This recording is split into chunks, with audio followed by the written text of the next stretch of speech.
Hey, good morning. Welcome back once again sa ating pong pilot episode ng ating Kitkilatis vlog taong 2024. At syempre pa ako pa rin po inyo laging nakandang maglingkod. Ayan, si Mr. Juror Dr. Sixto Kitkilatis Lagari po lamang, PhD Public Administration, honoris causa. Alright, so tayo po kanina ay naandun po tayo kanina sa Valenzuela. Pagkatapos ay yung ating karugtong ay ginanap din natin sa Quezon City. Ngayon, nasa Quezon City pa rin tayo. West Avenue naman, ha? Papavulcanize lang tayo ng ating gulong. Ayun, gulong ng palad. Okay, so kanina nabanggit ko sa inyo ang kalagan ni Pio Valenzuela. Pio Valenzuela nga ba yun? Anyway, doon sa Himagsikan. At yun nga, ang agam-agam ni Doc Jose Rizal, alam kay pera wala kayong baril, wala kayong mga armas. Pagkatapos wala kayong supporter na malaking bansa, maraming sundalo, mangungulon niya.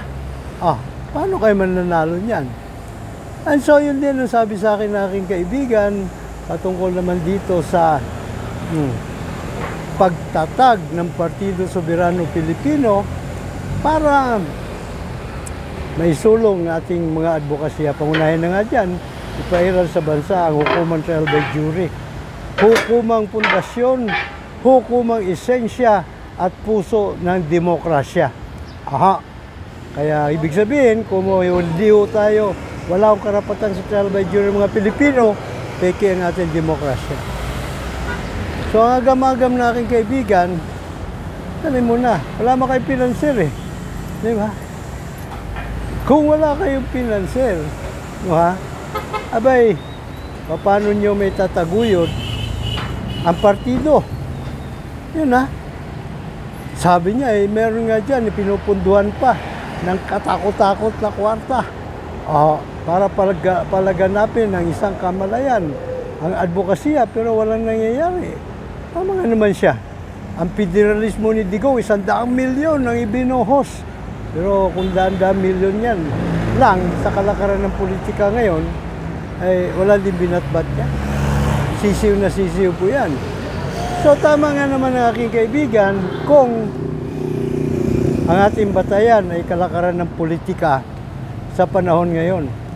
Pero hindi yun ang kalakaran ng politika na nais natin isulong dito Tunay na politika, hindi pera-perang politika, ang isusulong ng Partido Soberano Pilipino. Manurin niyo yung kalsada. Yan yun naman medyo maalwan, At rest ngayon ng Enero 2024, kaya ayun, mga nasa probinsya pa ang marami sa ating mga kababayang bakasyonista.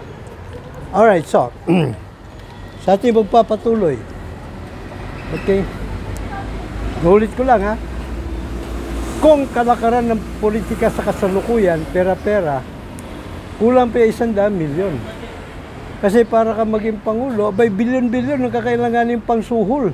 O sa mga kumilikotong, hindi ka mananalo presidente kung daang milyon lang kwarta mo. Hindi po ba? I mean, let's face it. Let us call a spade a spade. Huwag na tayo magmaang-maangan pa, magpaligoy-ligoy pa. Tukuyin at tumbukin natin ang mga bagay-bagay. So, sabi ko sa aking kaibigan, hindi pera-pera politika ang ating isusulong dito. Hindi trapo o tradisyonal na pamumulitika.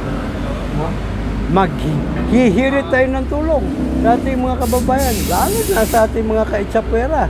Ang mga kahanay natin sa 99.9% masang itsapwera. Tayo naman lahat makikinabang dito Abay, tansya ko, wala pa 1 taon. Pag umiiral na sa bansa ang jury justice system, lahat tayo, bukod sa ligtas, ay mga milyonaryo. Saan pa tayo? Hindi po ba? Dito na tayo sa bagong kamalayan, bagong kaisipan, politikang tunay, hindi pera-pera. No? Piso-piso na lang. Diba? Ating mga kapwa itsupera, 99.9% sa ating mga Pilipino ay mga itsupera. Magpiso-piso lang bawat isa, malaking halaga na yun. At isa pa, si Rizal nung mga panahon nila. Aba, hindi niya akalain. Kailan ba siya naging martir? December 30, 1896. Aba, akalain niya ba? Wala sa hinagap niya na darating to our rescue.